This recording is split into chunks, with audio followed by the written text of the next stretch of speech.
Soy Rubén Corral, seguimos con la linterna encendida de este martes 11 de agosto. Última hora en la linterna. Expósito. COPE, estar informado.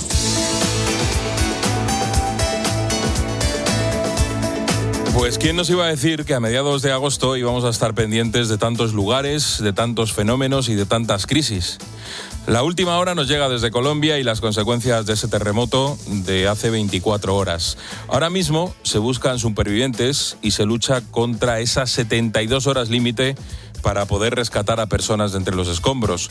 Oficialmente se habla de 240 víctimas mortales y más de 700 heridos. Eso es lo que dicen los medios oficiales, eso es lo que dicen los medios de comunicación. El presidente de la Aspriella asegura que son 181 fallecidos, 2.500 heridos y 195 desaparecidos. Vamos a ver cómo evolucionan estas cifras en las próximas horas. El Ministerio de Exteriores de España habla de 164 españoles con los que no se ha podido contactar. Es un auténtico drama, es una tragedia que ha llegado a provocar que el gobierno colombiano decrete la catástrofe nacional. Pero hay que decir que en parte del país, sobre todo en las ciudades más grandes, las edificaciones y las construcciones antisísmicas han funcionado evitando daños mayores. Eso es lo que pasa en Colombia y como suele ser siempre, los contrastes hacen que aquí en España estemos pendientes del eclipse total que tendrá lugar en menos de 24 horas. Curioso, ¿verdad? Pero como te decía, es un mes agosto en el que están ocurriendo muchas cosas. Y lo último es esa gran consecuencia política de la crisis de Ceuta tras la entrada de los 72.000 inmigrantes que se reconoce de momento oficialmente. Esa crisis de Ceuta ha acabado en un conflicto diplomático entre España e Italia y se empieza a tomar muy en serio desde Bruselas. Es cierto que no deberíamos apartarnos de lo importante, que es garantizar la normalidad en Ceuta, algo que ahora mismo no existe. La ciudad tiene entre 6.000 y 10.000 inmigrantes durmiendo en las playas, en los parques, en los polígonos. La mayoría de ellos son menores, a los que según la ley hay que atender. Pero claro, la ciudad autónoma no tiene recursos. No hay recursos para hacerlo. Los ceutíes siguen quejándose de que aunque en el centro de la ciudad los negocios y los servicios públicos funcionen, fuera de ahí la situación es muy compleja y complicada. El presidente de la ciudad autónoma insiste en que se habilite un espacio que actúe como centro de internamiento de extranjeros.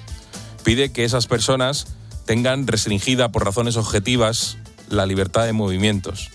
Además, exige al gobierno central que asuma el mando único, una cuestión que lleva pidiendo desde antes de ese salto masivo. Bueno, hoy el ministro de Exteriores, José Manuel Álvarez, se ha convertido en el cuarto ministro que viaja a la ciudad autónoma en los últimos 10 días. ¿Y qué ha hecho Álvarez? ¿Ha respondido a alguna de las demandas de Vivas? Pues no. De entrada ha justificado la actuación de Marruecos y ha alabado la coordinación con Rabat. Además, ha hecho una promesa. La respuesta eficaz y viable pasa por la diplomacia.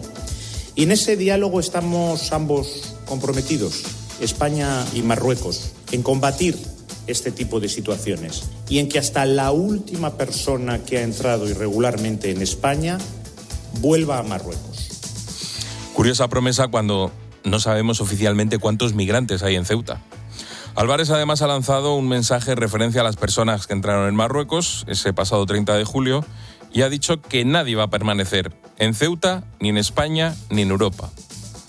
Además de para los migrantes, ese mensaje es para nuestros socios europeos. Y es que al margen de esta cuestión vital, como es el colapso de la ciudad, el debate de los últimos días gira en torno a la cuestión migratoria en la Unión Europea y la forma de actuar que deben tener los 27.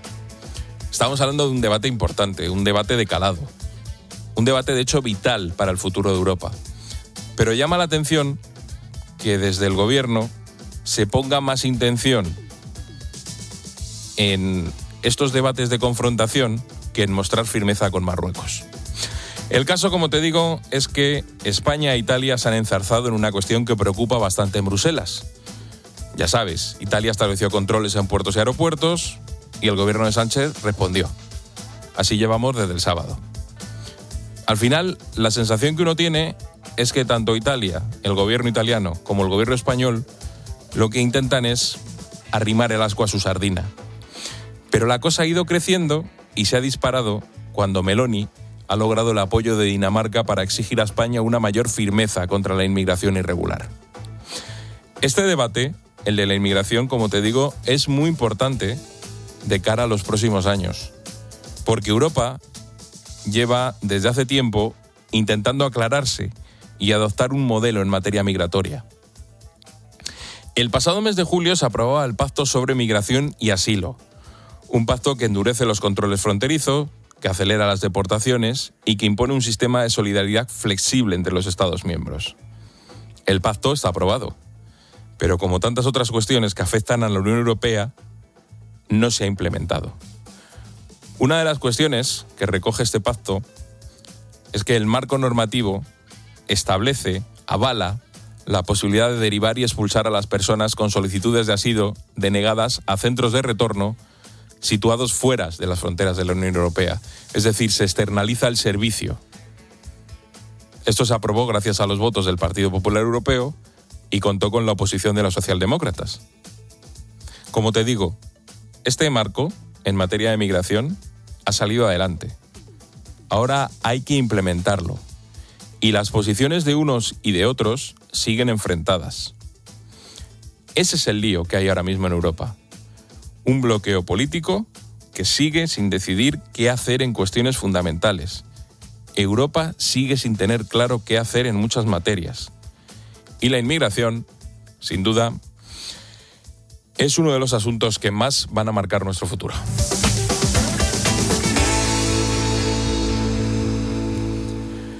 Tiempo de análisis y opinión esta noche con Manuel Marín y con Julio César Herrero.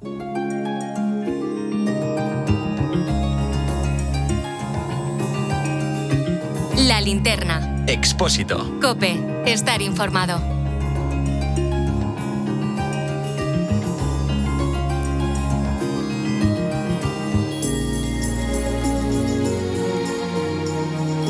Pues hoy la linterna es una perfecta representación de lo que es España. En el sur, Manuel Marín. Manolo, buenas noches. ¿Qué tal, Rubén? Muy buenas noches. ¿Qué tiempo tienes por allí? Pues extraordinariamente bueno. La verdad es que no hace demasiado calor. De hecho, en fin, hace fresquito. Y bueno, preocupados aquí en la zona de Huelva por el incendio de niebla que lleva ya prácticamente una semana.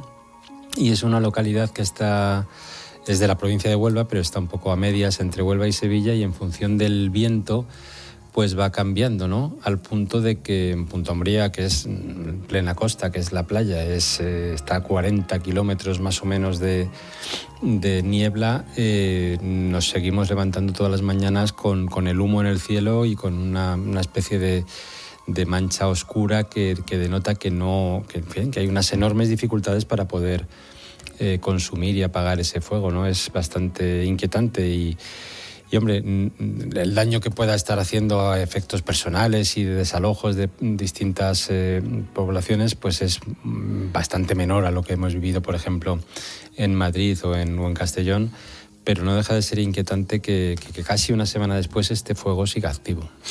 Mira, Manolo, precisamente hablábamos en esta linterna con el alcalde de Niebla hace un ratito y nos decía que por primera vez había una ventana de oportunidad para poder atacar el fuego y que las próximas horas, con un cambio de viento que había habido, iban a ser fundamentales. Así que a lo mejor estamos en el inicio de que ese incendio quede sofocado. Ojalá. Tú en Huelva, pero es que en el norte, en Asturias, tenemos a Julio César Herrero. Julio, ¿qué tal? Buenas noches. ¿Qué tal, Rubén? A ver, temperatura, sensación térmica. Bastante más agradable que la que tiene Manuel, ya lo siento. Aquí hay 21 grados y corre el aire y se está fresco. Y afortunadamente, de momento, no hay preocupación por incendios, lo cual no significa que no la vayamos a tener dentro de un tiempo, pero de momento esa preocupación no la tenemos. ¿Te pones rebequita por la noche? O sea, ahora mismo estás delante del micrófono azul de la cadena COPE así con una rebequita. No, de momento no, porque tengo la ventana entreabierta. Si la abro un poquitín más, no sé si aguanto toda la tertulia. Bueno, pues nada, pues al margen de esas cuestiones, simplemente me gustaría comenzar hablando de la situación en Colombia, estas 72 horas son vitales para lograr encontrar supervivientes. Y hay una cosa que me ha llamado mucho la atención.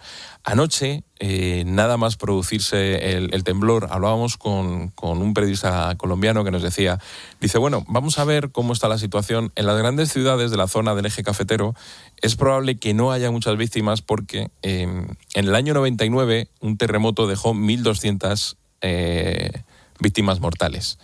Y de aquello aprendimos y se establecieron unos sistemas antisísmicos bastante importantes.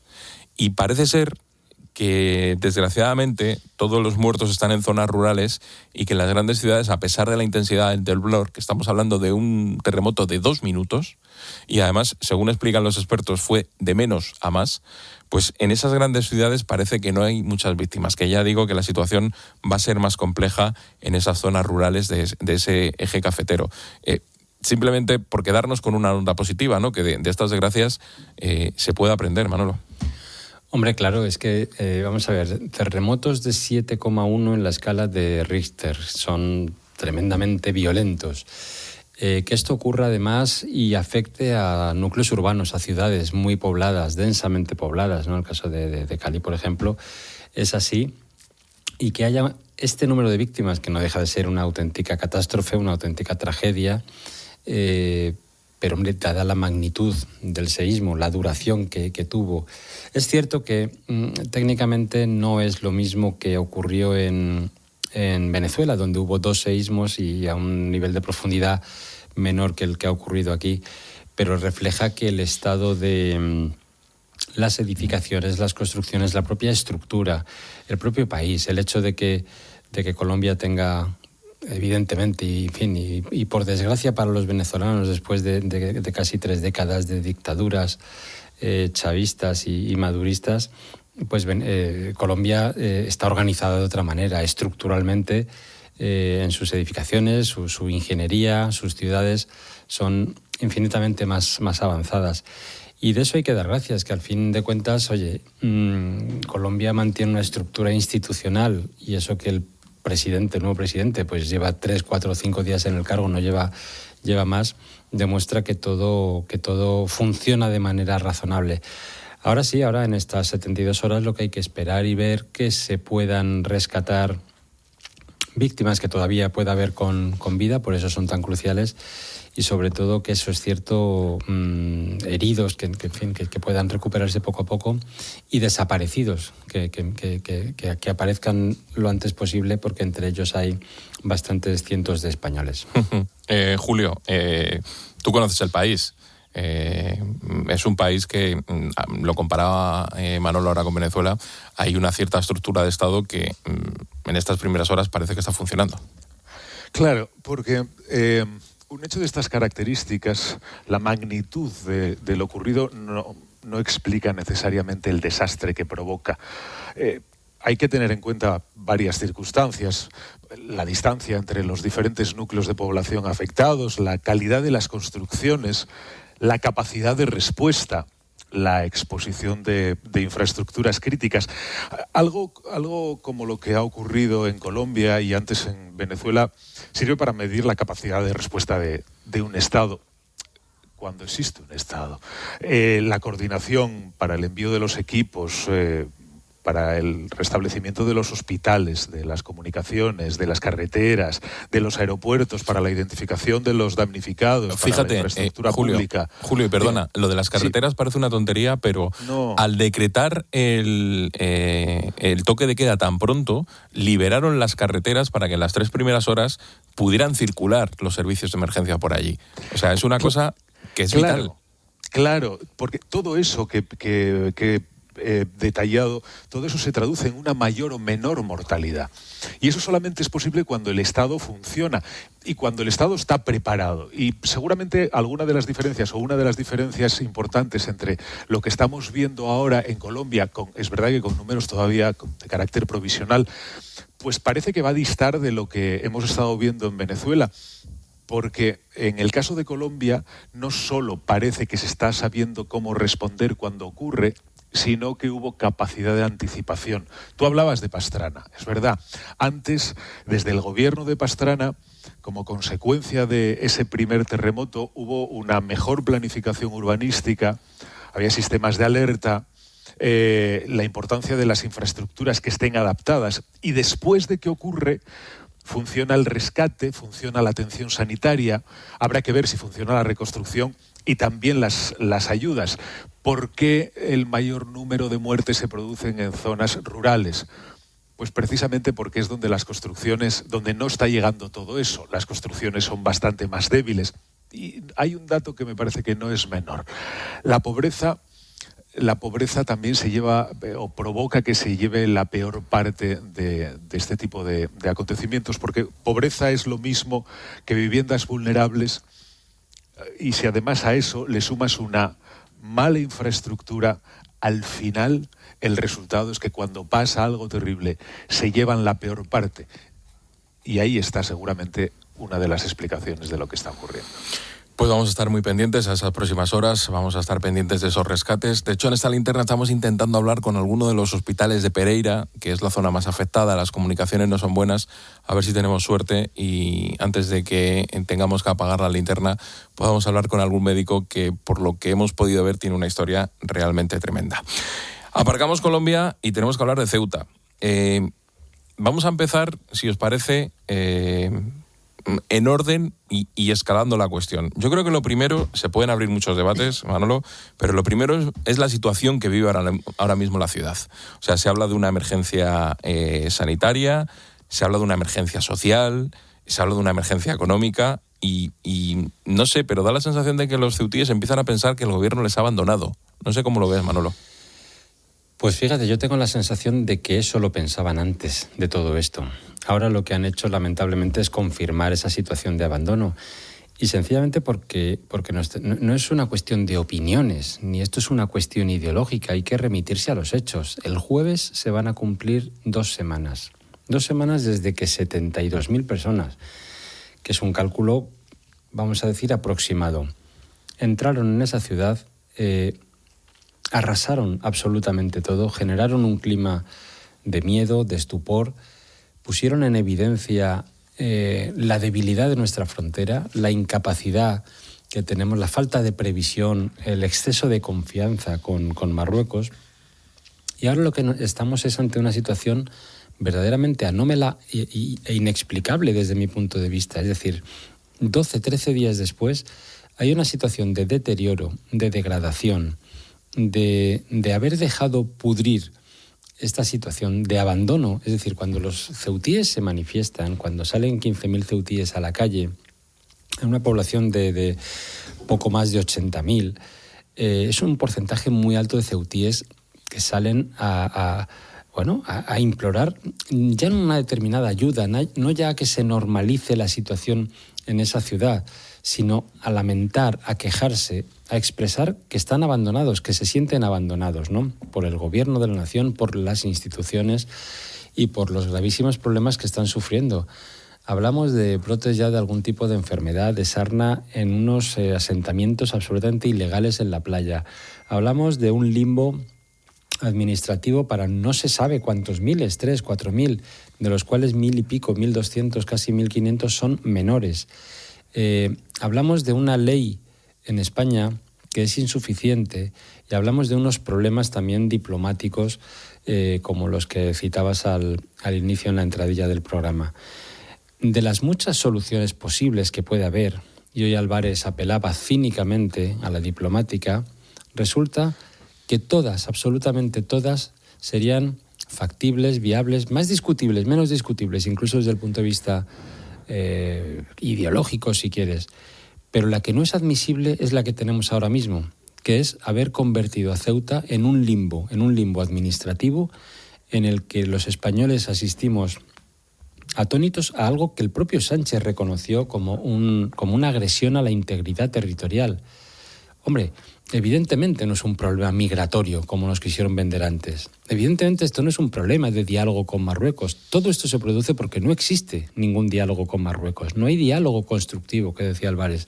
Lo que hay es una sumisión destructiva y bastante tóxica. Y lo que hay es una desesperación, empieza a haber una desesperación. Es incomprensible que cualquier ceutí que pague sus impuestos, que tenga su vida razonablemente acomodada a su rutina, a sus circunstancias, a sus pequeños negocios, a su actividad, se encuentre con todo esto y nadie le dé no solo una explicación, sino tampoco una solución. A mí me parece que esta degradación, este deterioro, este abandono empieza a ser inquietante desde muchos puntos de vista. Julio, cuarto ministro. Y bueno... Y vamos para bingo. Sí. Esto resulta...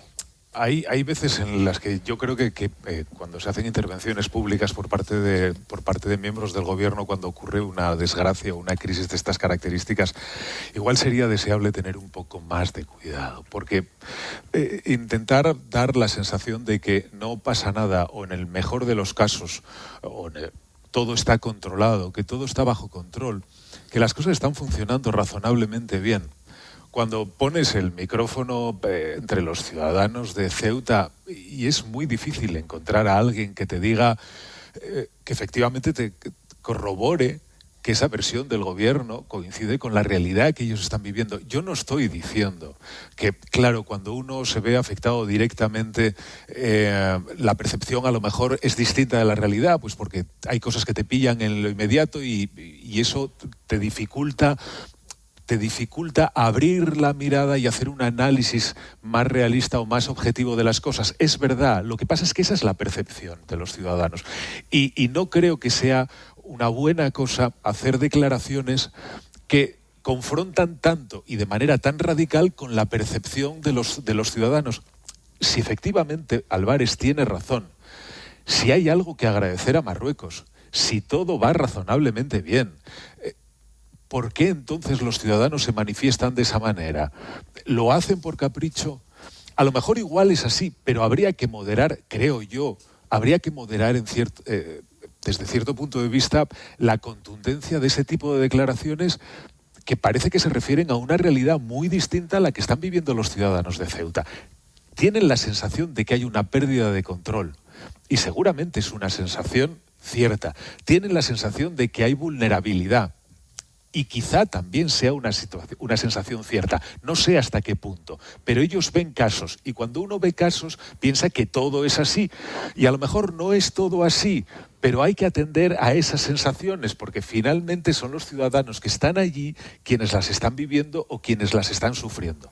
Finalmente, me resulta llamativo que Álvarez hable de la buena coordinación. Y que además hay diálogo. Si hay diálogo, ¿por qué se produjo lo que se produjo? Si hay diálogo, ¿por qué llevan pasando todos estos días sin que la situación esté resuelta? Si hay diálogo, ¿por qué hay que andar reconociendo una y otra vez la actuación del gobierno o de la monarquía marroquí cuando es evidente que hay algo que falló? ¿Por qué no hay ni siquiera una crítica, aunque sea liviana? Resulta muy llamativo. Pues porque todo es relato, Julio César, porque todo es relato. Es decir, al final te haces unas preguntas tan lógicas, tan coherentes, que se hace cualquier ciudadano de Ceuta, también de Melilla. Hemos escuchado hace muy poquitos meses al presidente de Canarias diciendo que el gobierno les está tomando el pelo. Es que el año pasado, en estas fechas, lo que teníamos es en el puerto de la Restinga a miles de personas allí, en una situación de colapso. Y España no puede, ni sabe, ni tiene capacidad de responder a este tipo de crisis y a este tipo de avalanchas. Primero, son muchos factores. Aquí afecta indiscutiblemente una regularización masiva de la que alertó Europa. Luego hablamos también de Europa y abrimos ahí otra espita, porque a mí me parece que Europa protesta mucho, habla mucho, también hace poco y se impone muy poco. Lo que está ocurriendo ahora mismo entre Europa o entre Italia, por ejemplo, Dinamarca, un gobierno muy de derechas, un gobierno muy de izquierdas, por tanto esto no es ideológico. Lo que está ocurriendo en Europa respecto a la situación de España y de presión sobre España es muy lamentable, porque lo que está planteando Europa es la incompetencia, la incapacidad, la indolencia que tiene nuestro gobierno a la hora de no solo de atajar crisis tan serias como esta, ¿no? Sino de actuar siempre en función de criterios de provecho particular para un determinado partido. Yo, si os acordáis, cuando en el año 2018 arranca la legislatura, después de la primera legislatura de Sánchez, después de la moción de censura, un mes de julio, creo recordar, la primera gran operación de marketing de aquel gobierno bonito que se llamó, fue el tema del Aquarius, ¿no? El mensaje grandilocuente sobre la inmigración: aquí cabe todo el mundo, aquí esto es posible, nosotros no somos Lampedusa. Y se llenaron, en fin, los telediarios oficialistas subidos a bordo del barco, etcétera, etcétera. Al mes y medio, a los 2 meses, ni habían dado permisos absolutamente a nadie, ni habían dado asilo absolutamente a nadie, los habían dejado tirados a su suerte, andaban por Valencia. Esa es la gran hipocresía y cinismo de todo esto. Ahora ha habido una regularización masiva que nos dijeron también los ministros con su relato oficial que iba a ser de 500.000 de personas. Ha resultado ser de 1.300.000. Yo puedo entender que esa regularización masiva en una democracia, en un Estado solvente, moderno, se plantee, porque tú no puedes tener a 1 millón y pico de personas en un limbo tampoco administrativo, que no se cotice, que no tengan acceso a determinados tipos de contratos, etcétera, etcétera.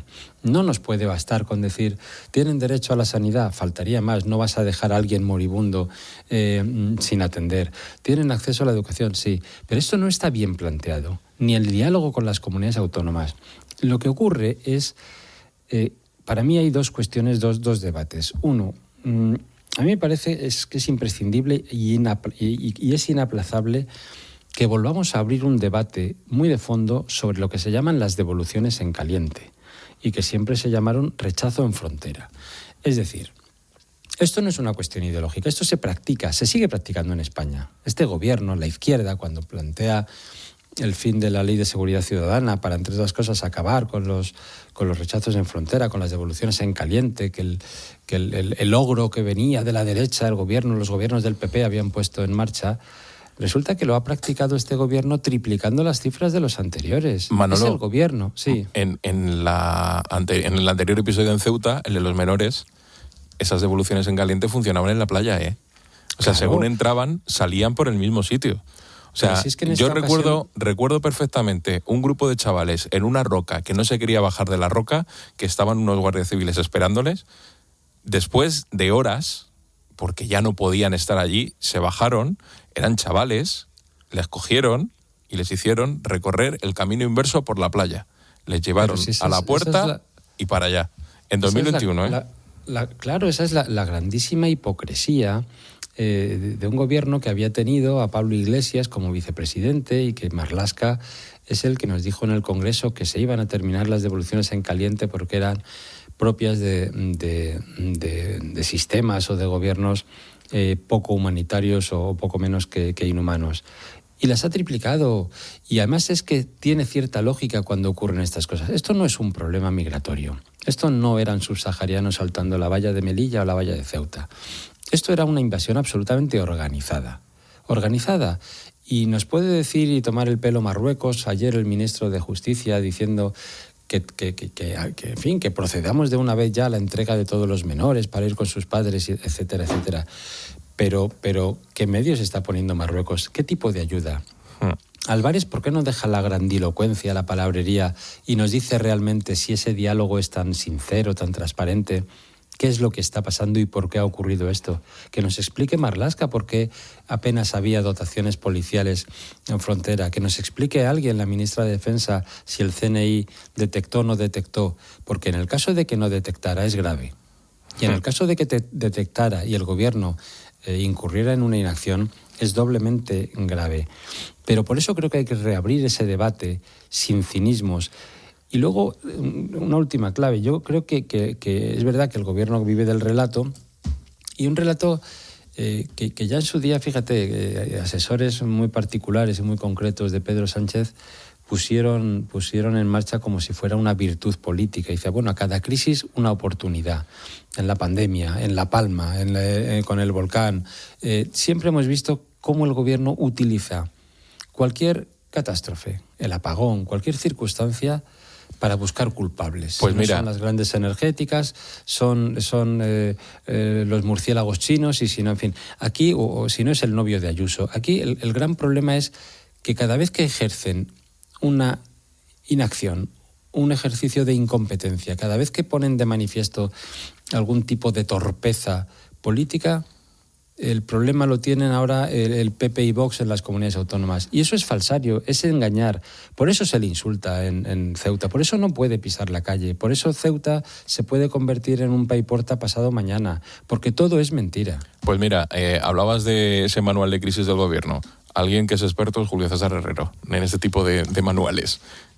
No sé cómo lo ves y por dónde lo quieres coger. Si quieres ir a la reacción del gobierno o quieres centrarte en el debate de Europa.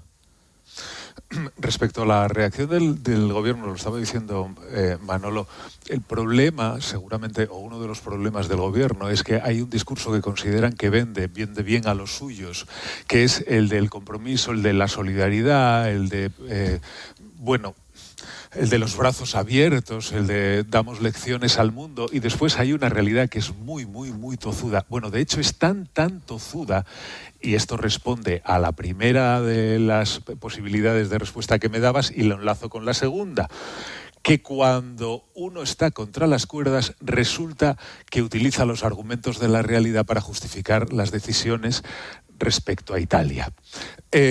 Porque cuando nos fijamos en lo que está ocurriendo en la crisis migratoria con la respuesta a la decisión de Italia, el gobierno hace suyo un discurso que nunca era suyo, que rechazaba por sistema, que era un discurso propio de la ultraderecha, la derecha extrema, los fachas y los no sé cuántos más, y sin embargo ahora se lo apropia. Esta es una de las cosas que llama verdaderamente la atención. Por un lado, hacemos un discurso, el discurso también muy bonito, muy comprensivo, muy solidario, muy humanizante. Lo que pasa es que hay veces que la realidad te pone frente a las cuerdas, y cuando tienes a 70.000 entrando, cada vez resulta más difícil mantener ese discurso, y entonces hablas de migración, sí, pero legal, ordenada, regular, las posibilidades de expulsión. Vaya, todos estos argumentos, estos eran los argumentos que hasta hace 2 días estabas criticando de la derecha, la ultraderecha y no sé qué. Claro, cuando te entran 70.000, a lo mejor igual tienes que dejar el discurso que vende para los tuyos en un segundo plano, porque tienes una realidad muy, muy, muy tozuda de muchísima gente y unos cuantos muertos. Pues si os parece, lo que vamos a hacer es escuchar unos consejos y vamos a ir a Estados Unidos, porque tengo por ahí ya a David Alandete, que nos va a explicar unas imágenes que hemos visto sobre Donald Trump en la cumbre de la OTAN en Turquía. Estás escuchando La Linterna de COPE. Y recuerda que si entras en cope.es, también puedes llevar en tu móvil las mejores historias y el mejor análisis con Ángel Expósito. Este verano, desconecta para volver a conectar. Vive el Camino de Santiago en Castilla y León, porque lo importante se queda por el camino. Toda la información en turismocastillaileón.com. Junta de Castilla y León. Escuchas La Linterna. Y recuerda, la mejor experiencia y el mejor sonido solo los encuentras en cope.es y en la aplicación móvil. Descárgatela. ¿Tú crees que vamos a encontrar dónde poner la sombrilla? No sé yo, ¿eh? Pero si hasta ahora la playa está vacía. Ya, pero es que acabo de comprar un cupón extra de Navidad de la ONCE.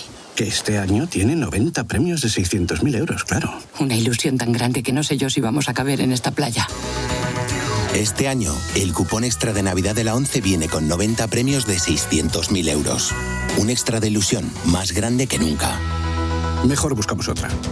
ONCE. Bien jugado. Juega responsablemente y solo si eres mayor de edad. Ganarles el derbi es lo único que pido. Volver a ser grandes. Otro sextete será demasiado. Vuelve a soñar. Vuelve el fútbol a Movistar. Vive todos los partidos y competiciones como si estuvieras en el estadio. Además, con resúmenes y contenidos extra. Infórmate en tiendas, en el 1004 o en movistar.es. 5, 6, 7, 8. ¡Valorado! Así es el seguro de moto de Línea Directa. Uno de los mejor valorados en España. Cámbiate y te mejoramos el precio de tu seguro directamente. Llama al 917-700-700 o entra en lineadirecta.com. Hay muchas formas de empezar el día. Hay 2 claves, 3, 4 quizá, pero 2 claves fundamentales. Pero solo una para empezar bien informado. Y en este momento nos vamos justamente a ese punto. Jorge, buenos días. Este verano sigue conectado a Herrera en COPE, de lunes a viernes, desde las 6. Y el 31 de agosto, nueva temporada juntos, con Carlos Herrera, Jorge Bustos y Alberto Herrera.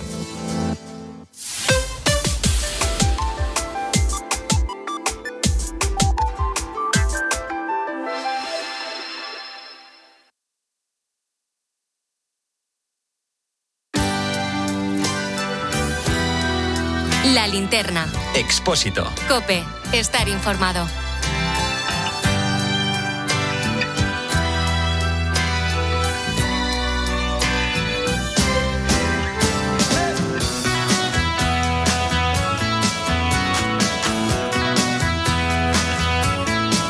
Tiempo de análisis y opiniones a la linterna con Manolo Marín y con Julio César Herrero. Y en este punto se incorpora David Alandete para contarnos una historia que tiene su aquel.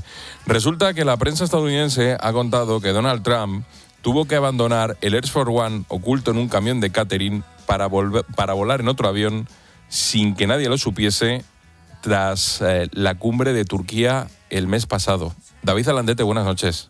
¿Qué tal? Buenas noches. A ver, cuéntanos esto parece Harrison Ford, no Donald Trump. O sea, ¿cómo es la secuencia? No sé yo si Harrison Ford se escondería dentro del carrito del catering, que es lo que pasó. Bueno, la secuencia no es lo que parecía en un primer momento. Estamos el 8 de julio, Trump se tiene que ir de Ankara, de la cumbre de la OTAN, y claro, el problema que tiene es que está en guerra con Irán, ¿no? Ya ha llegado allí y además en la cumbre de la OTAN ha amenazado abiertamente con incrementar notablemente los ataques durante esa misma noche, ¿no? Entonces, bueno, el presidente tiene que irse. Hay que recordar que Irán es fronterizo con Turquía, y él está en Ankara, está en medio del país, y va a hacer una escala en Reino Unido.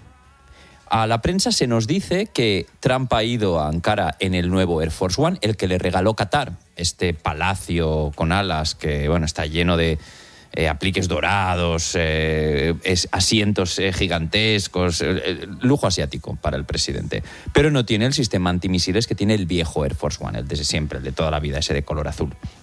Así que Trump dice que se vuelve en el avión de antiguo. Bien.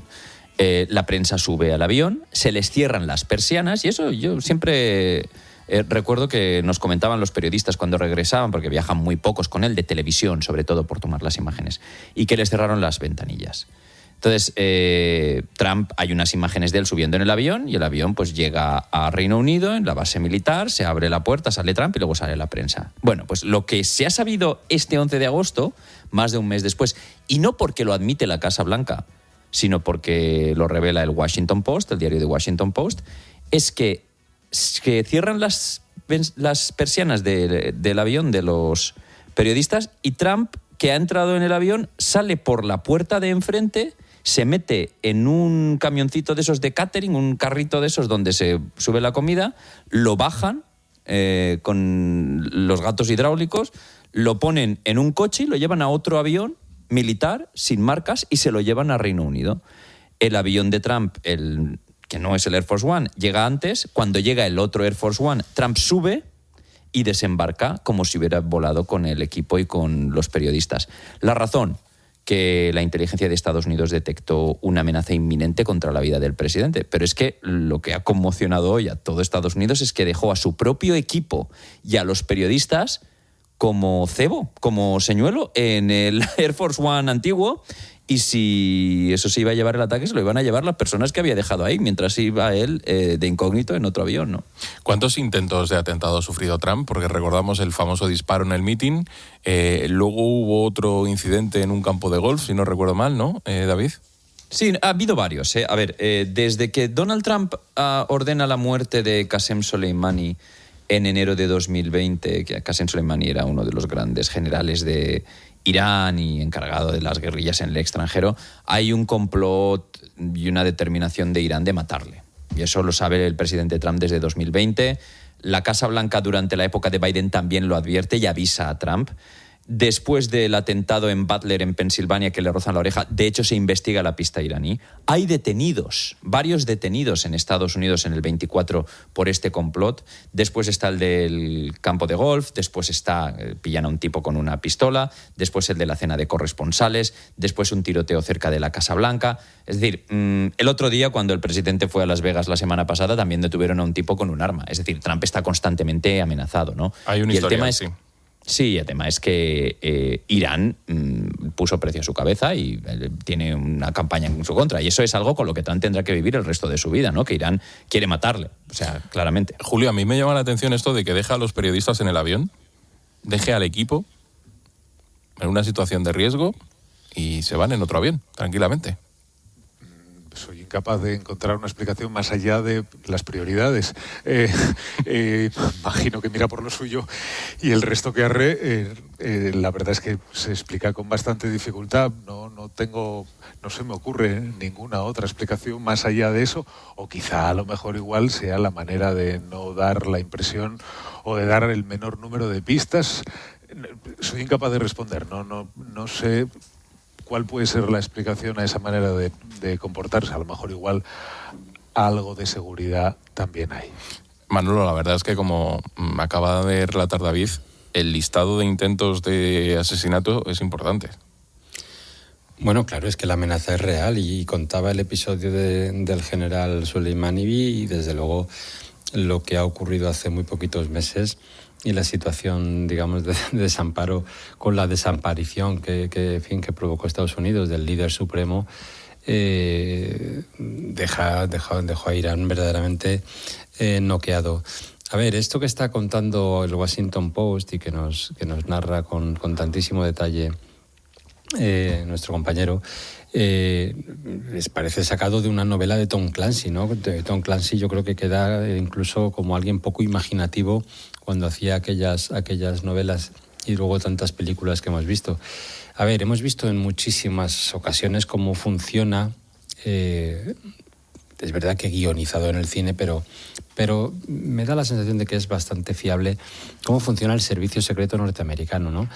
Y cuando tiene un aviso de una amenaza que consideran seria en los distintos grados que me imagino que deben valorar, de un atentado posible, de una agresión, de una amenaza, todo alrededor del presidente de los Estados Unidos se convierte en un daño colateral, sean periodistas o sea lo que sea. Yo la única explicación que veo es que le dieran credibilidad o crédito real a que fuera una amenaza inminente y que bueno, se tuviera que optar por una solución de urgencia tan grotesca o casi tan ridícula como tener que evacuar a un presidente en un carrito de catering. Pero por divertido que pueda parecer o por novelesco que pueda parecer, si lo revelan nuestros compañeros del Washington Post, pues será real. Uh-huh. Es muy llamativo porque los traslados de un presidente de Estados Unidos, da igual que sea Reino Unido, que sea a una cumbre de la OTAN, Ankara, la cercanía evidentemente de Irán, puede hacer pensar que esos riesgos, esas amenazas se multiplican y que tienen que tener planes alternativos por llamativos que sean, ¿no? Como este. Pues David Alandete, Washington, mañana vamos a contar una cosa que tú no vas a poder contar. ¿Y de qué se trata? De un eclipse. Claro, aquí no va a haber, claro. Mañana cuando... Pero ya la última vez que hubo eclipse aquí, Trump se negó a llevar gafas y miraba al sol directamente, o sea que mejor que no vuelva a someter a los estadounidenses a esa experiencia. Washington, David Alandete, como siempre, muchas gracias. Hasta luego. Pues, a ver, tengo dos temas y os voy a confesar que hay uno que no sé si abordarlo o no. Vamos a empezar por el de la fábrica china de Ferrol y luego, si tenemos tiempo, vamos al otro. Defensa ha trasladado a la Xunta de Galicia que no se va a oponer a la construcción en Ferrol de la primera planta de Europa del fabricante chino de vehículos eléctricos SAIC Motor. El Ministerio va a emitir un nuevo informe en el que dará su visto bueno a la instalación de la fábrica. Este paso lo da después de que Defensa reconociera que existe una cierta preocupación por la cercanía de esta fábrica con el astillero de Navantia, que está a escasa distancia de un arsenal militar en Ferrol y es base de varias fragatas españolas. No sé, Julio, ¿cómo ves el asunto? Parece tan surrealista todo esto. Es de coña. A ver, como si una fábrica de estas se planificara la instalación y se llevara a cabo de un día para otro. Resulta que ahora es el CNI y Defensa quienes parece ser que manifestaron algún tipo de duda o de inquietud sobre la conveniencia de que esté tan próxima la fábrica de coches chinos frente al astillero de Ferrol y de Navantia por una cuestión de información y de que ahí pues se construyen pues dispositivos que sirven para la defensa nacional, imagino que entre otras cosas. A ver, pues en el momento que la fábrica china manifestó la intención de instalarse en España, imagino que esto ya se sabía, no solamente por parte del Gobierno de la Xunta, sino también por parte del Gobierno de la Nación. Gobierno de la Nación que además tiene en los últimos años unas, parece, extraordinarias relaciones con China, a juzgar por la cantidad de viajes que el presidente del Gobierno ha hecho, y su Faro, que también tiene buenas relaciones con China. Que viene muy bien esto seguramente a Galicia, porque estamos hablando de 1.000 empleos, en principio directos, que pueden ser 2.000 y pico empleos. Y una inversión de 200 millones. Exacto. Ahora, tan estratégico puede ser las cuestiones de defensa, que desde luego lo es. Ahora me pregunto yo, ¿de verdad los chinos necesitan poner ahí una fábrica de coches para enterarse de lo que estamos haciendo? Esto queda un poco cutre, pero también es estratégico la necesidad de crear empleo y de revitalizar una zona.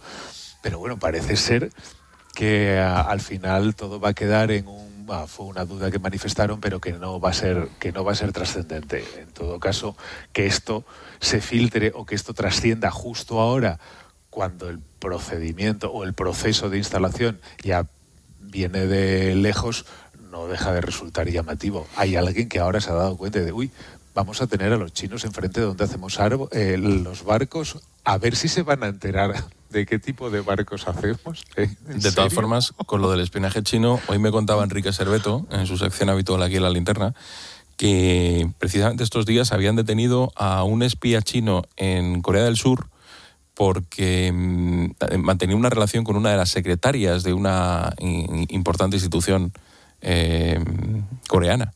Me ha recordado a ese episodio de la Guerra Fría de los espías romeos de la Alemania democrática. Manolo. Claro, pues otra de Tom Clancy, ¿no? Así de espías. Sí, cierto. A ver, aquí hay alguien que nos está tomando el pelo. No puede ser que hace 3 días Defensa y el CNI estuvieran inquietos, preocupados por esa fábrica, y no puede ser que ahora no estén inquietos en Defensa, ni en el CNI, ni en ningún lado. O antes no decían la verdad o ahora no dicen la verdad. A ver, es indiscutible que se esté inquieto por esto. Yo entiendo las razones de la Xunta de Galicia, la inversión que tienen allí, es dinero, son puestos de trabajo. Lo que ocurre es que China es un país bajo sospecha. Algo ha pasado. Es decir, dentro de Defensa entiendo que en pleno agosto habrá habido un inmenso terremoto, porque cuando se filtra que esa inquietud de Defensa es cierta y que se alerta a la Moncloa de todo esto, y a los pocos días tiene que decir Defensa que no existe ningún tipo de temor, me temo es porque alguien ha leído la cartilla a alguien, y porque, hombre, los viajes que ha realizado el presidente del gobierno a China, creo que van 3 en estos años, o 5, no sé si van 5 en todos estos años desde 2018, tienen que ver sencillamente no con la apertura de inversiones que puede ocurrir con cualquier otro país del planeta que quiera invertir y que tenga esa capacidad económica y tecnológica y de verdad de creación, ¿no?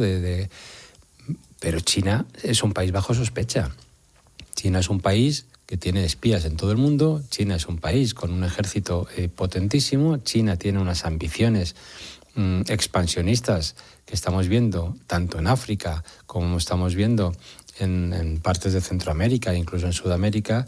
Y China es el país que cuando empezó esta segunda parte de mandato Donald Trump en Estados Unidos, dijo que su único objetivo, más allá de proteger a Estados Unidos y el hacer de América algo grande de nuevo, etcétera, etcétera, el Make America Great Again, su objetivo era que China no se adueñase, no se quedase con el planeta de modo irreversible en el año 2050, ¿no?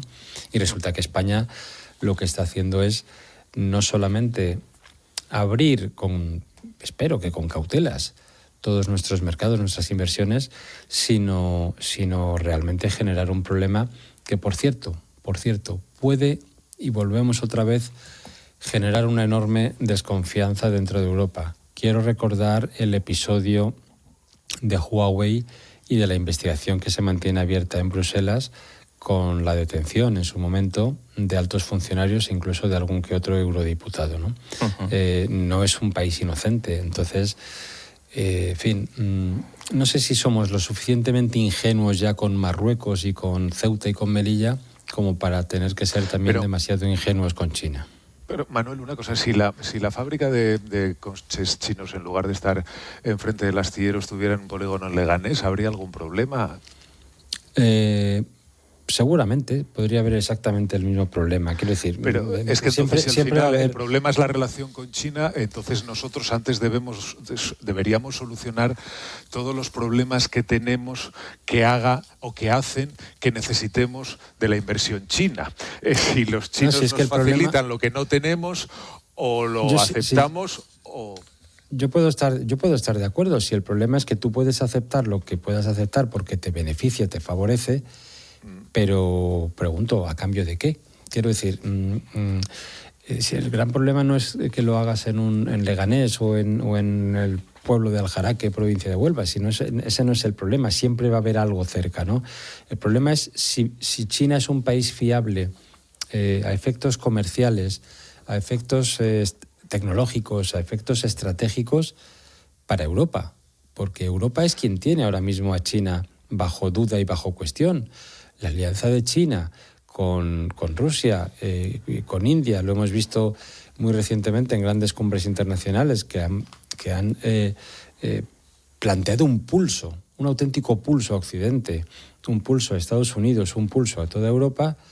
Hombre, pues yo creo que hay que tener cierta prevención ante determinadas cosas. Y una vez más, lo que hace España es, desde mi punto de vista, mostrarse incauta. Y tenemos que estar prevenidos. Oye, igual no ocurre absolutamente nada, fabrican sus elementos para coches, todo va estupendo, ganan dinero unos, ganan dinero otros, Galicia se revitaliza y no pasa absolutamente nada. Pero hay que estar pendiente por si pasa. Pues mirad, me quedan exactamente 3 minutos y os quiero contar las dudas que he tenido. No sabía si sacar o no esta cuestión de tertulia. Resulta que el ministro Óscar Puente ha criticado al rey Felipe VI en un tuit por estrechar la mano y conversar con Javier Negre, un periodista. Esto ocurrió durante la toma de posesión del presidente de Colombia. El tema es que hay alguien que pone un tuit, que pone algo así como «Viva la República» o algo así, y entonces a ese tuit contesta Óscar Puente. Cuando empieza a haber rum político, Óscar Puente pone otro tuit y dice que, claro, que es que Negre es un activista de ultraderecha, que es un profesional del bulo y que además ha insultado reiteradamente a los reyes. Entonces, la duda que tengo es, claro, si al final damos cobertura a todos los tuits que pone Óscar Puente a lo largo del día y sinceramente quería trasladaros esto. No sé si nos tenemos que hacer eco de ello o no. Sí, porque no, es noticia. Yo creo que es noticia. Sí, pero es que yo creo que... un ministro cuestiona abierta públicamente al rey. Un ministro... Pero es que es lo que busca, ¿no, Manolo? Da la sensación de lo que busca es esa cuota de protagonismo. Sí, yo creo que lo que busca son dos cosas. Uno, primero, hay que tener en cuenta que no es un outsider, no es un tipo que cuando se ha tomado 3 sangrías se pone loco con los dedos y las teclas del móvil. Es un señor que es portavoz. Es un portavoz del gobierno. Él es una mano derecha, una de las manos derechas de Sánchez. Él, cuando hace esto, lo hace de una manera absolutamente deliberada y con autorización de Moncloa. Jamás Moncloa ha desautorizado en nada de todo esto a Óscar Puente. Es sencillamente el mamporrero de los emisores reales del mensaje. Quien emite el mensaje contra el rey es el sanchismo. Y en segundo lugar, yo creo que Óscar Puente lo que está es en plena campaña. Creo que es plenamente consciente de que Sánchez es un producto caducado, que es un pato cojo, y alguien tiene que ponerse al frente de la manifestación. Y creo que lo que hace es dirigirse a su propia parroquia para ver si tiene algún tipo de oportunidad, antes o después, de liderar el Partido Socialista. Julio, tienes un minuto, lo siento. Nada, a mí sí me parece relevante, pero no tanto por la polémica que él pretende trasladar, sino porque refleja la psicología del personaje. Pretende que el rey sea, igual que él, un activista y que discrimine con quién habla entre los muchos que se le acercan. Bueno, si hubiera que pedir lo mismo al presidente del gobierno, a lo mejor igual podría dar algunas explicaciones sobre algunas fotos o algunas conversaciones. Pues oye, buena noche la que hemos echado, ¿eh? Tú, Manolo, en Huelva, ahora un heladito, ¿eh? Sí. Para refrescarse un poquito. Y a Julio, ¿qué le pedimos? ¿Un café? Un café con leche. Un café con leche. Una fabada, hombre, una fabada. Eso será mañana. Eso será para celebrar el eclipse. Sí, mañana para celebrar el eclipse. Manolo Marín, muchísimas gracias. A vosotros un abrazo fuerte. Julio César Herrero, como siempre, gracias. A ti, adiós, Manolo.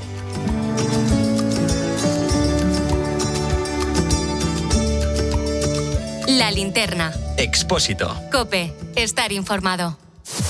¿Lo echabas de menos? Balón que queda muerto dentro del área, cuidado que hay peligro. La pone. Ha pitado penalti, niño. Cae al suelo. Falta. No te has dormido, ¿no? Sí, lo echabas de menos. Y nosotros también.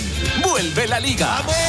Este sábado, desde las 7 de la tarde en COPE, Deportivo Alavés Getafe y Sevilla Rayo Vallecano. Pase Manolo, que empezamos. Tiempo de juego con Paco González, Manolo Lama, Andrea Peláez y Eri Frade. Los números 1 del deporte. En Alquiler Seguro queremos hablarte claro. Si eres propietario y te inquietan los continuos cambios normativos que provocan inseguridad jurídica, no estás solo. En Alquiler Seguro no solo te garantizamos el cobro el día 5 de cada mes, también te acompañamos y asesoramos jurídicamente. Rompe el miedo al alquiler. Entra en alquilerseguro.es. Ceuta te necesita. Son muchos los ceutíes que atraviesan situaciones de necesidad e incertidumbre y que necesitan sentirse acompañados. Con tu ayuda, desde Cáritas Ceuta, queremos atender de manera inmediata a los más afectados por la situación que atraviesa nuestra población. Tu aportación puede convertirse en alimento, ayuda y esperanza para una familia de Ceuta. Colabora con nosotros a través de Bizum al 01453 o a través del Facebook de Cáritas de Ceuta. Escuchas La Linterna. Y recuerda, la mejor experiencia y el mejor sonido solo los encuentras en cope.es y en la aplicación móvil. Descárgatela. Soy Arguiñano. Yo elijo el súper número 1 en calidad-precio porque tiene ofertas como estas. Elige 90 gramos de jamón ibérico a 4,89 y ahorra un 18%. Y con Lidl Plus 250 gramos de pulpo cocido a 7,99 y ahorra un 19%. No aplicable en Canarias. Lidl, vale la pena. Detrás de cada noticia siempre hay una historia. ¿Os cuesta mucho encontrar empleados para trabajar en el sector de la hostelería? Tenemos una situación muy difícil. Este verano sigue conectado a Mediodía COPE de lunes a viernes desde la 1. ¿De dónde vienes tú? Yo soy paraguaya. ¿Por qué se te ocurre venir a España? Bueno, es que yo antes no conocía a mi madre. Y a partir del 31 de agosto te esperamos en una nueva temporada juntos con Pilar García de la Granja.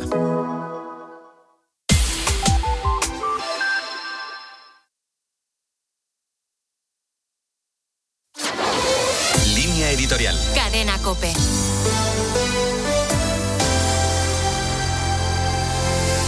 Dos mujeres europeas responsables de la política interna de dos países de magnitud muy distinta han levantado la voz. Giorgia Meloni y Mette Frederiksen se atreven a agitar las aguas en materia de migración. Los países de la Unión Europea han jugado durante decenios al desgobierno en materia migratoria. Como si una mano invisible regulara los flujos migratorios, los gobiernos de la Unión han aplicado la vieja máxima liberal del dejar hacer, dejar pasar. Y la política no es eso. Hacer política es tomar decisiones que afectan al bien común y hacerlo sobre todo en situaciones extremas y ante cuestiones últimas. Y esto es lo que precisamente detestan los gobiernos europeos en general y el español en particular. La emergencia nacional y europea, intencionadamente desatada en Ceuta, exige tomar decisiones últimas. Y estas pasan, de una vez por todas, por determinar los derechos y los deberes en los que deben mantenerse todos y cada uno de los protagonistas de la cuestión migratoria. Desde Italia y Dinamarca, las primeras ministras han puesto sobre la mesa algo que los europeos rechazan aceptar en público. La inmigración que entra por la frontera sur de Europa no es la misma que entra por su frontera este, ya sea por convicción, ya sea por necesidad. Este es un debate que no puede postergarse a no ser que Europa quiera entregarse a las peores pasiones populistas, con la consiguiente traición a sus postulados fundacionales y a gobiernos que, incapaces de rendir cuentas y actuar de manera responsable, se limitan a responder a los deseos de la opinión pública.